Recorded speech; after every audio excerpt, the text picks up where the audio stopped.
It's time for Stars on Sports, a podcast radio show dedicated to sharing stories about our athletic program at Lansing Community College. LCC Athletics has a strong tradition. 23 national championship wins. Over 170 All-Americans. 19 MCCAA All-Sports trophies.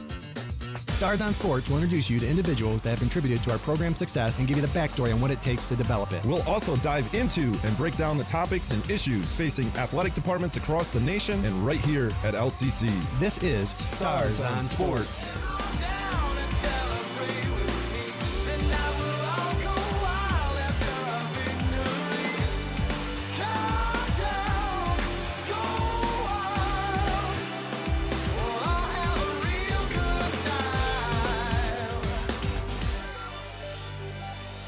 Hello and welcome to another episode of Stars on Sports. Today I'm joined by our assistant AD and baseball coach, Stephen Cutter.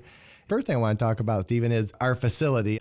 LCC has invested in our athletic program, and over the length of this podcast, we've been in temporary offices, and over the last week, we have moved into our renovated offices on the 4th floor, and just very exciting for our department. Still getting settling in, still figuring out things up there, paths, what works, what doesn't work, still have some walls to decorate. But as we move up there, one of the neat things for me throughout this process is LCC did a lot of the work on their own. Our electricians, our painters, right, our plumbing, and talking to them how a lot of them are youth coaches or coaches in general and just love sports. They just took such good care of us and put a lot of nice touches up there. It is going to pay off long term for us in recruiting and efficiency and effectiveness. Talking to one coach, a veteran coach, and I'll quote Coach Ingram on this.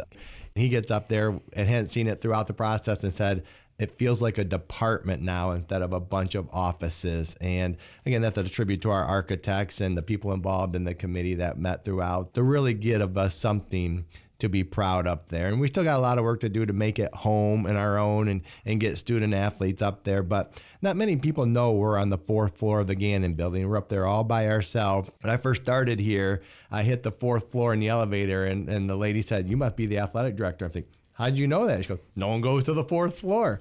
And we want people up there. We were currently stored on the 1st floor, which was fun because there was a lot more traffic and interaction down there, and we got to meet some new departments. I believe you're as excited as me to be up there and make that home for many years and celebrate. Our goal throughout this process was, one, to create a space of collaboration, but also a space to celebrate our rich history, which that's probably the work we have yet to move forward, is to add that piece to it. But I think the foundation is there for a good start for our department. I think it's really exciting, not only for coaches, for yourself, and it's been a lot of work. Obviously, we're trying to move, we're trying to get things to work, a lot of brand new stuff. It's really exciting. But if you step back and think about what's really important, it's the student athletes or the students here, and it's the people here. We have multiple areas on the 4th floor now that are just really conducive to coming up, getting away from the crowds that you might see. And it's a great place where you can study and you can kick back, you can read or whatever it might be. But there's really 3 areas that are super conducive to that. And that's something that we haven't had in the past. Anytime that you're a student or a student athlete here, there's going to be some downtime in between practices or study tables or whatever it might be. And to have another area that student athletes can go to is incredible. And that was our main focus throughout that, was to keep the spotlight in the space on student athletes. Obviously, it houses our coaches' offices, but just the natural lighting in there, because all our natural lighting was a storage room in the past, and now that's the main congregation area for our student athletes, is where all the natural lighting is. You have some nice windows in your office too now. I do. I get to overlook the gym now, where my old office had the scoreboard on the other side. So every time they ring the buzzer, it was loud in my office. I'm like, whoa, wake me up. So I've really benefited, and I hope all our coaches do. And there are pros and cons. All our equipment was built for our previous office, and we got all new furniture, but the stuff that you collected and have. So now we're trying to figure out how it fits into your current office. Moving has never been a fun project for me, obviously, because I probably keep too much stuff and need to throw things away. To your point of the technology we have up there, the TVs, the monitors, that we developed so coaches could have productive meetings. We have a TV that's a whiteboard that coaches can use to instruct student athletes. So some very nice touches. Yeah, I talked about our painters and our electricians and our plumbing, but our technology people really hooked us up to help our coaches be more effective with instruction. You have a favorite part so far yet up there? Or? The moving's nothing new to me. I typically move every couple years anyway, so that it's fairly easy. But for the most part, I think the transition's been pretty good. Figuring out how to get everything working and get everybody up there's been a whole nother thing because there isn't a ton of direction of traffic. So yes, we have some amazing areas for the student athletes, but a lot of them don't even know that it exists or it's open. I think we took our leadership group up there at some point, our student athlete advisory group, and we were showing them how new and everything was. And we had about 12 people in that group at that point, and only one of them had been on the 4th floor ever before, so there's a piece of that where we need to be able to show people like, hey, this is what's here. And I know you have up your sleeve an open house coming down the road with. And I had the same experience with our shipping and receiving. I brought them up there and there were 4 people and only one had been up there before to see what it previous looked like. And even if you hadn't seen the new space is incredible. It's very inviting and very open and just looks very cool. And we're not done because we will have an open house and we want to have like meetings like this, remote podcasts up there or other student affair meetings come up and use our meeting spaces just to help them get familiar with our space because we have tried to show throughout our podcast here, but our time here, and I'm hoping you're not planning on moving anytime soon, so I'm going to keep working hard on preventing that from happening. But now we have a great space to host some of those events. And it fits in. I mean, if you walk into TLC or you walk into Arts and Sciences or the Star Zone or these different places, they are incredible. You walk outside, you have so many different areas that are just really nice and new, and now the athletic department is the same. So it's exciting. And that's a good point. LCC's done an excellent job of investing in their infrastructure and the buildings, and there are a lot of great spaces on campus. The parking here. ramp. I think we got the best parking ramp in Lansing at this point. So I'm going to argue we have the best parking lot in the state. I'm not a parking ramp person, but I feel I've pretty seen you good. Park before, so hey, yeah, you're right. We talk about parking. I was out of the lines again today. I walk out and then I look. I get back in my car, turn it on, and park more. You held me accountable, and I am doing better. Backside of the story, I was leaving one day, had to practice, and I look, and there's Greg's car parked in like 2 parking spaces, prime spots no less. So I took a picture, and I was like, there's lines for a reason, and so he's working on it. So Greg is the guy I yell at every time I pull into a parking space, right? Yeah. I'm not that bad. I don't take 2 spots, but I was definitely over the line, and they're not very so big the next lines. person that pulled into his right side would not have been able to get out their door. They would have had to get out the passenger door. Yeah. And he actually used bottom third in my driving ability. I mean, I just had that the other day where I had to walk sideways to get to my door. Yeah. So yeah, you're probably parked next to Greg's. Well, I'm perfect the 2 times since you've told me. I mean right down the middle, and I have a smaller car than you do, and you do well. So I do not want to be one of those people. I don't get mad. I don't judge. I don't get mad at those people. Probably the biggest challenge of that ramp is the narrowness of the parking spots. But other than that, it is a beautiful facility. Again, we just went through a basketball season in the Gannon Building, and parking was probably as easy as it's ever been. Whenever we host events, one of the calls I get is, where can I park? And each floor is so big, we have enough on the 3rd floor that all our event people can park there and they walk right in. We have beautiful monitors there that we worked with digital media to put announcements up there so they know where to go. And even if they don't, if you park on the 1st floor and you're trying to get to the 3rd floor, there's elevators right inside the doors that will take you to the 3rd floor. So it's really set up really well for even people that don't necessarily know where to park or where to go. It's still super easy to get to where you need to get. And it's huge. I argue if you park at the northernmost end of the parking ramp, I think the parking ramp on Capitol is a closer walk than if you parked on the end of that parking ramp. It's that long to me. When it was closed, we'd have to park on Capitol sometimes, and it's a nice little walk through campus. I'm a distance runner, so I think I'm pretty good with distance. I'm pretty sure that that would be closer. I keep going up a level until it's, closer to the building, and I'll take the stairs. But, that parking ramp is a beautiful accessory to our athletic program, and they're still working on it. I mean, you see every day. So just as we talk about our office isn't done, and even in your home, some things never get done. So it's a continuous work in progress. We'll learn some things that work and don't work that we might need to adjust over time, but it's a great start and great to be up there. Did you answer what your favorite part was up there? Did you talk, you were saying the 3 meeting areas, or? Yeah, I think it's the areas for the student athletes. Okay. Me too. I like the natural lighting. I do like the congregation area that we have. They really did take care of us. And as we talk about facilities, they're so important in our business, and we briefly touched on them in the past. I mean, as we head into the spring season, we talked about weather in one of our previous podcasts and how important having nice facilities is. And when I talk to our coaches and student athletes, it's about respecting your facility and taking care of it. And many of our student athletes have to take care of their own facility. They're very important to what we do. Whenever we travel on the road, we always talk to our coaches, and I try and go to many other facilities as I can, as I know you do too, and try and learn from them. What we can and we can't do. And we're fortunate, to have either nice facilities that are school owned or that we work with the city of Lansing on. I think we take for granted for facilities too much in our world today, and going through this construction process has helped us appreciate more of what we have, and even being off campus playing some of our sports.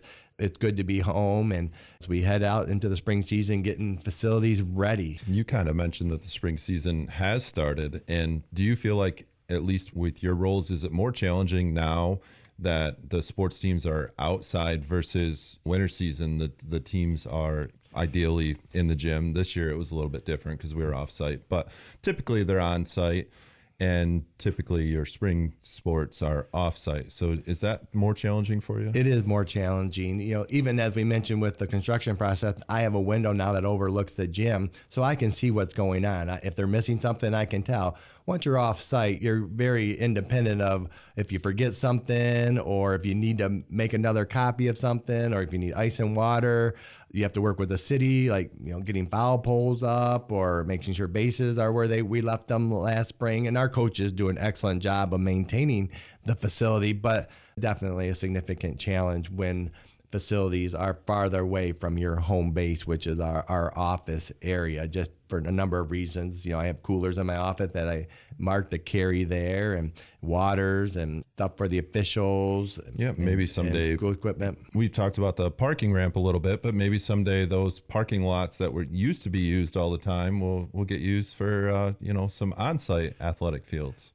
We have a dream and we have a plan, and I believe the school has that same vision and plan. And I don't want to be greedy because we're just wrapping up a very nice renovation for the athletic department. My understanding is that is the goal of the college, at least look into and invest in some baseball and softball fields and even other facilities. I know we've had Mary Crows on here, and she would like a fitness center gym or another auxiliary gym or on campus too. And in our business, we're always trying to get better and be better and see what other people have and either become better than that. So sometimes comes across greedy, but it's just almost a game or competition. When they come to LCC for an event, I want it to be the best community college event they went to that year. In sports, you see that everywhere. It's not just the college level, but it's a high school level as well.